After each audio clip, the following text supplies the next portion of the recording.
Welcome to another segment of Global Perspectives. I'm Atish Baidia, the digital content editor at WOUB Public Media. We've got 3 international students here with us today from OU, graduate students at OU. We're talking gun violence in America in light of the Navy Yard shootings in Washington, D.C. that happened just a couple weeks ago. We have Karim, Rasha, and Angelina. Karim, let's start with you. You're from Egypt. When you hear about mass shooting events in the United States, what sort of things go through your head?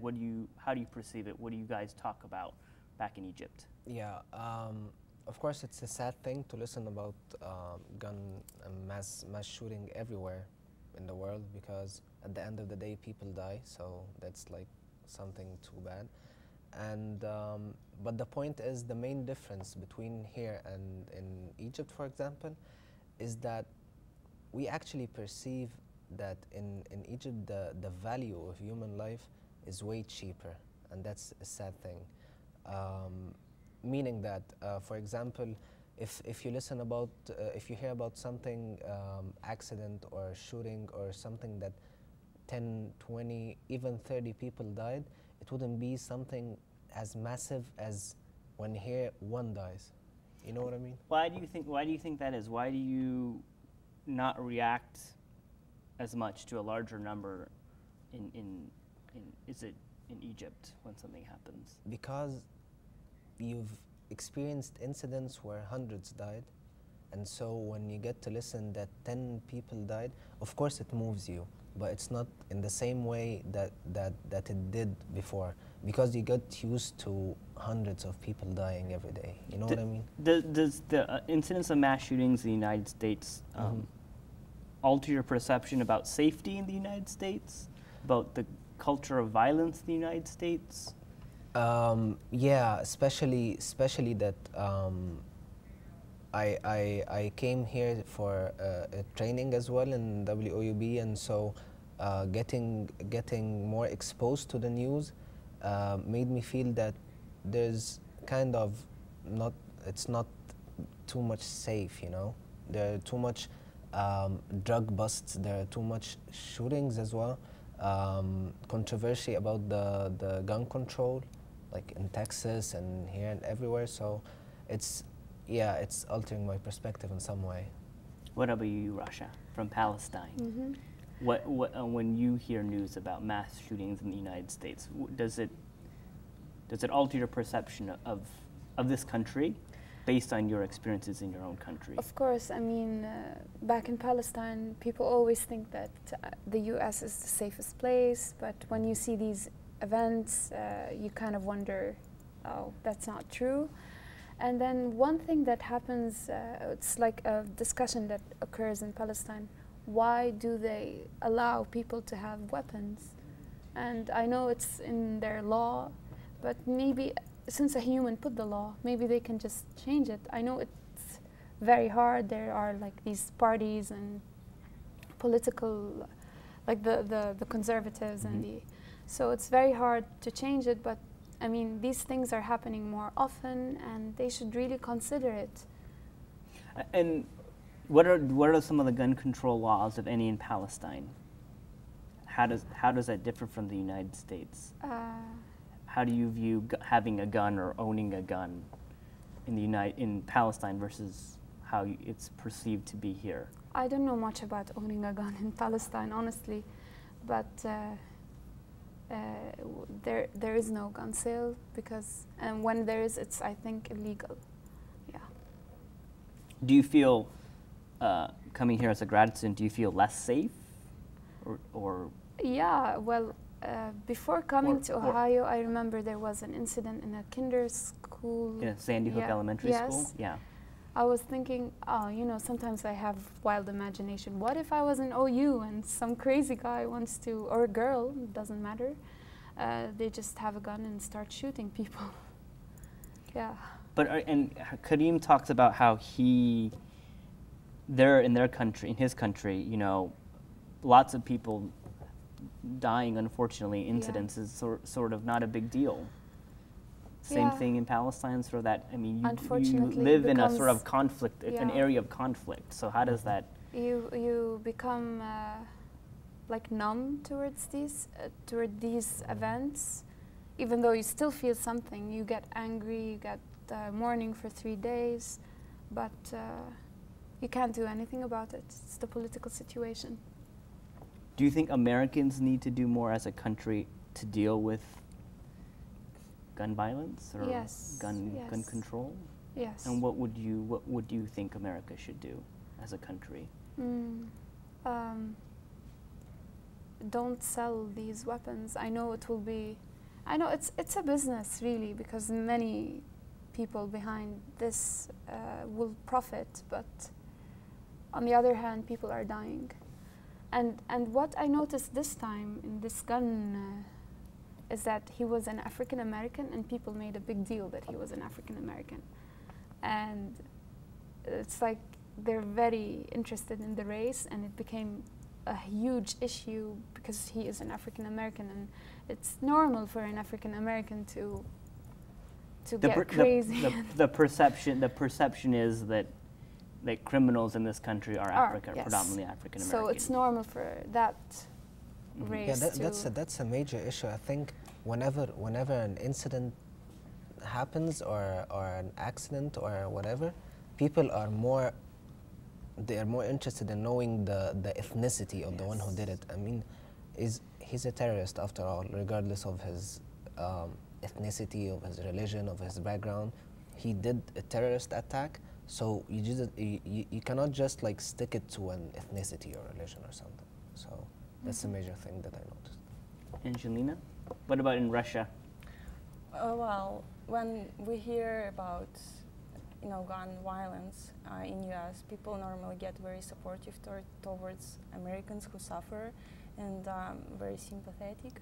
But we have different, I guess, laws. I didn't do the analysis, but in Russia, if you want to get a gun, you have to go through a lot of different documentary processes, and you have to go you have to prove that you're a mental illness, you don't have any mental illnesses, and you have to visit lots of doctors, and I mean it's really long. So not many people actually go for that because it's how long of a process is it? I'm not sure, but it's not even a month. I think it's longer.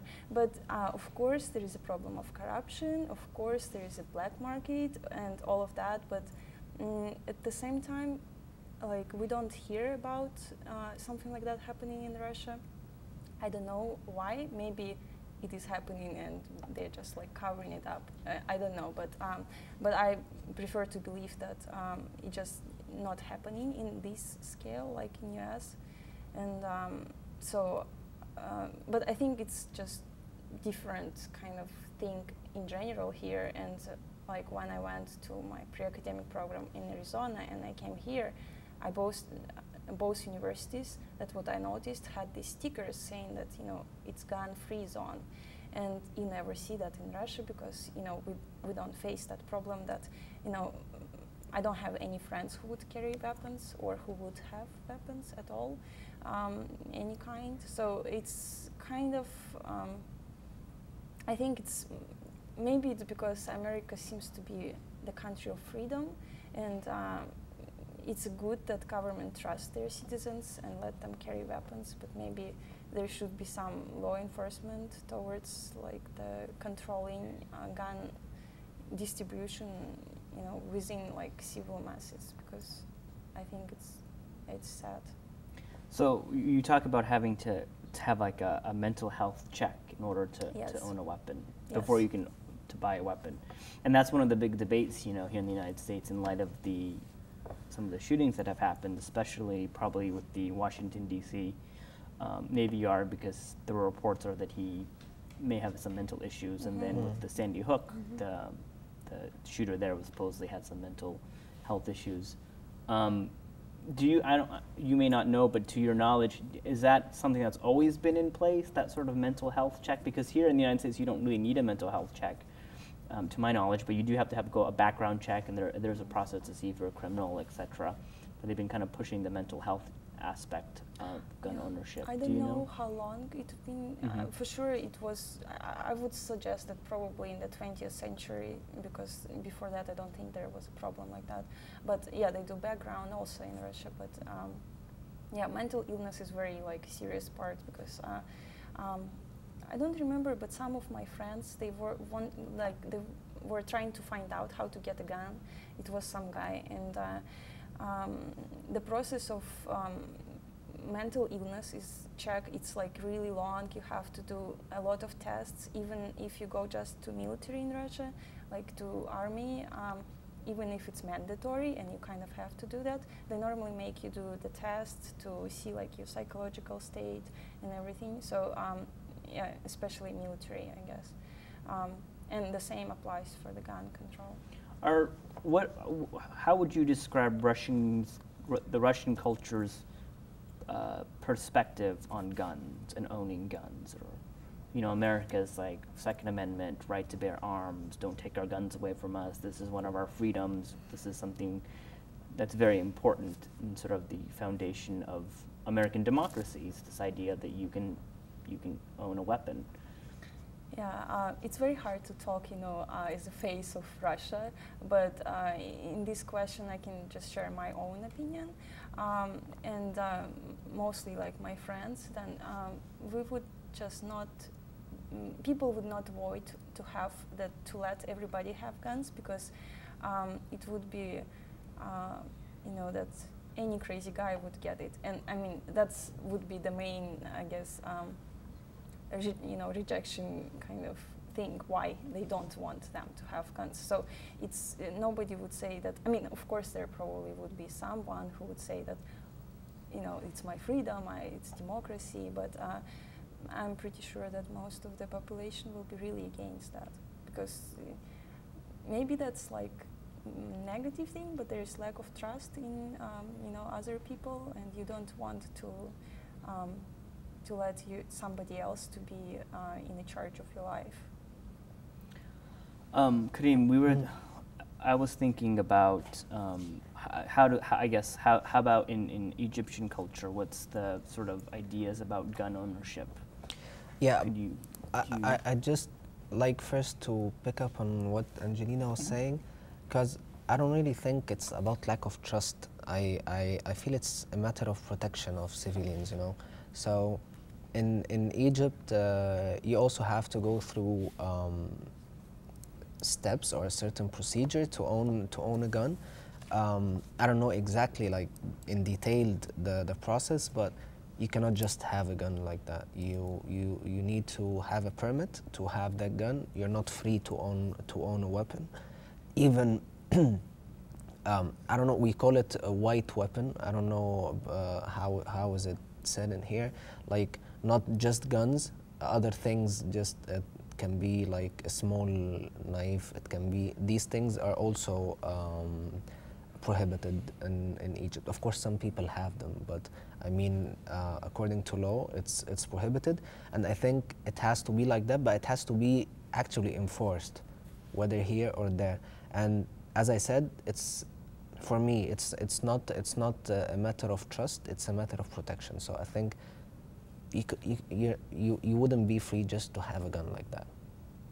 So I looked up some homicide statistics for gun violence on gunpolicy.org, and this is for 2011. In the United States, 11,101 people were killed with a gun. In 1 year. Gun homicides in 1 year. My in God. Egypt, 453. In Palestine, I think, I didn't print it out on this chart, but I think it was a significant number less, in the hundreds, maybe no more than 500. I didn't have any information on Russia. Okay. They didn't include on this website for whatever reason. But Canada, 173, Germany, 158, France, 134, United Kingdom, only 38.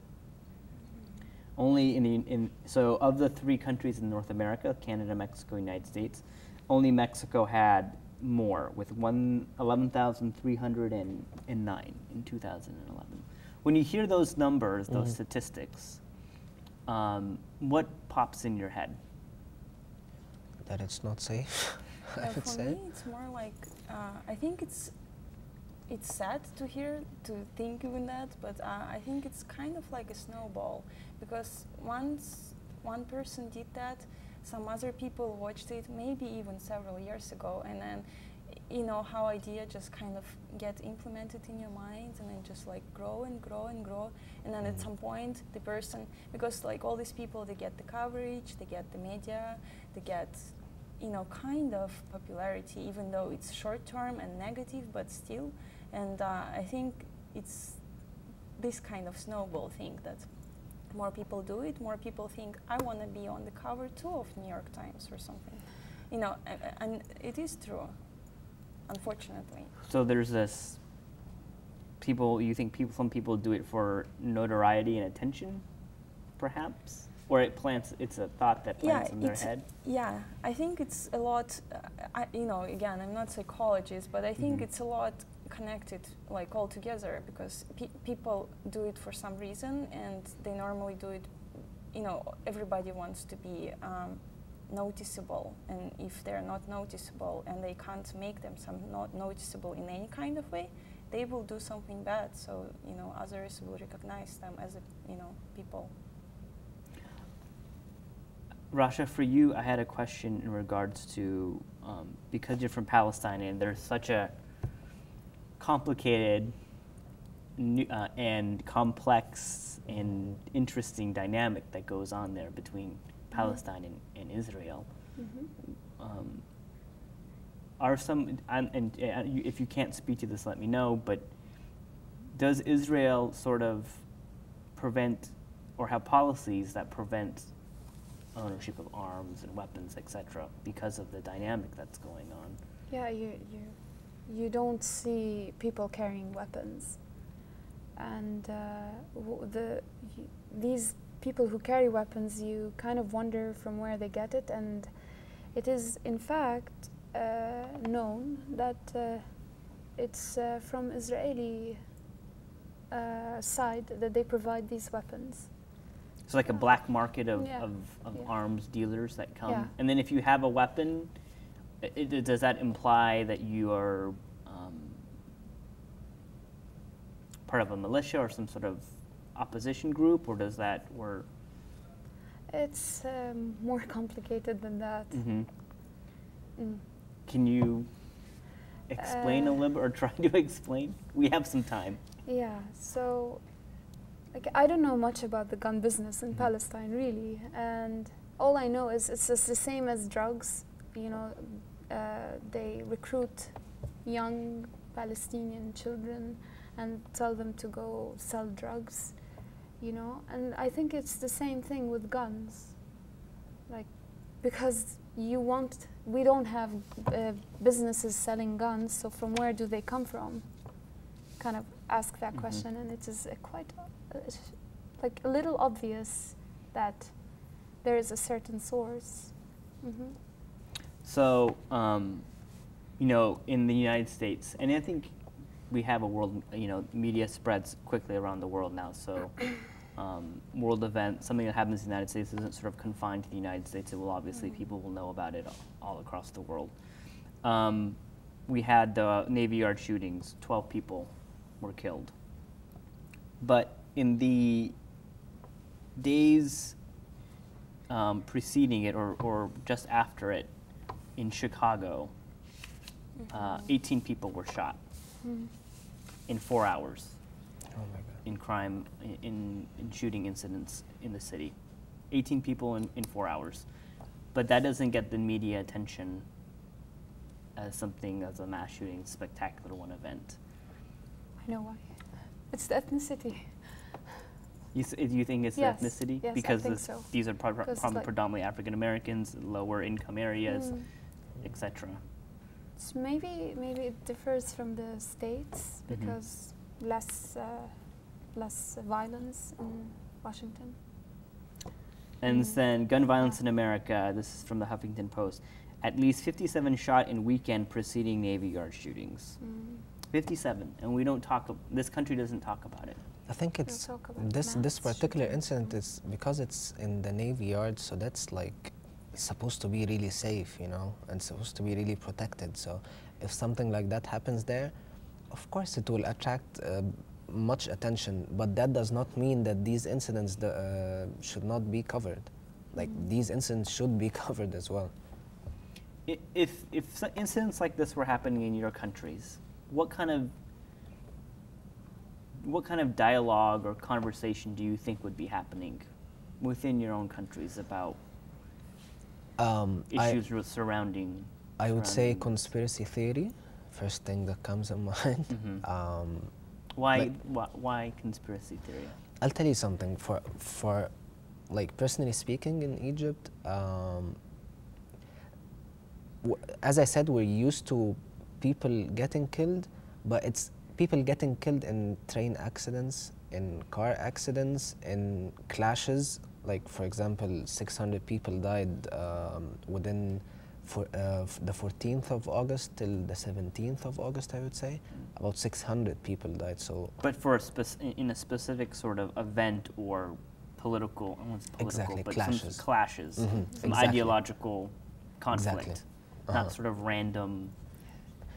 Yeah, that's sort of. That's the thing that like, I was thinking, what about if someone had an attitude problem and he just got mad and he has a gun, he might use it. So how could he be free to carry a gun? Yes. I mean, yeah, it's the same question. I mean, okay, the right to bear arms, but you're not in the Civil War anymore, or that kind of thing. It's just, I mean, do people actually feel safer when they carry a gun? I mean, do they actually use it? Think about it. I just keep seeing a scene. I mean, I had a discussion with my roommate the other day. We were thinking, if someone has a gun to your head, I mean, it doesn't make sense to go run up the stairs and go get the gun and then try to save yourself. I mean, he would already pull the trigger. So, do they actually feel safe carrying a gun around? I heard it was kind of a joke, but it was from my American friend, and he said that maybe people in Russia fight physically more often than in US, because in US people would be afraid to pick a fight because you never know if that person carries a gun. So it was kind of a joke, but at that time I was thinking that that's kind of interesting idea, because maybe that we would have less fights in Russia if, you know, it was the same, because... Are there lots of physical fights in Russia? I mean, not lots of, but I guess if you go to the club, pretty much any club, every night would have at least one fight. I mean, it doesn't have to be like super big or anything, but it's kind of... it's just normal, I guess. Yeah, it's normal is not the right word, but I guess people are used to that, but it's not like life-threatening fight. It's just more men would say that, you know, I want to show how man I am. Yeah, we have fights in Egypt, like physical fights. It's something. Yeah. But the word that it's interesting that, you know, I think we have fights in clubs and stuff in the United States here as well. But a lot of times, sometimes what you'll hear is bar fight ends up in shooting. Yeah. Or bar fight, a shooting incident will start off as a bar fight that happened a couple hours later. The guys leave and then they come back and they come back with a gun and they shoot. Let me tell you something. Right before I came here, I remember, like, it was, I would say 5 to 6 months ago. I was sitting with one of my friends, and he was telling me that he has a gun. And I was telling him, how did you get? He told me, I went through the legal procedures and I have a gun, I have a permit to carry a gun. So I was telling him, how does it feel like?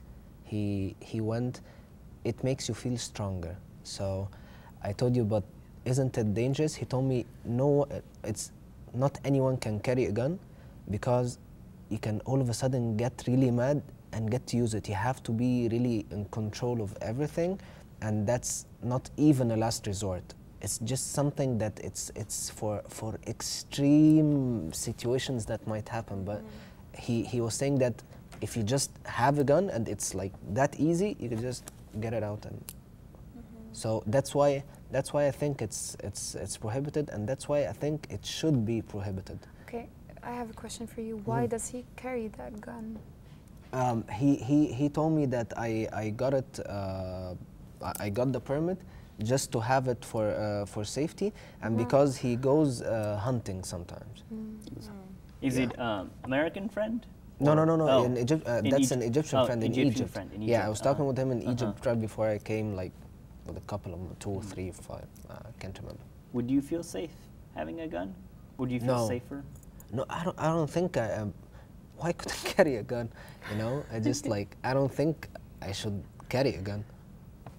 No, would you definitely feel safe? no. No, actually the concept of safe becomes different. I mean, I would be afraid of using it. Yeah. So Yeah. I would be afraid. So you would feel less safe having the gun because you'd be afraid of you, or having it be used on you, upon yourself.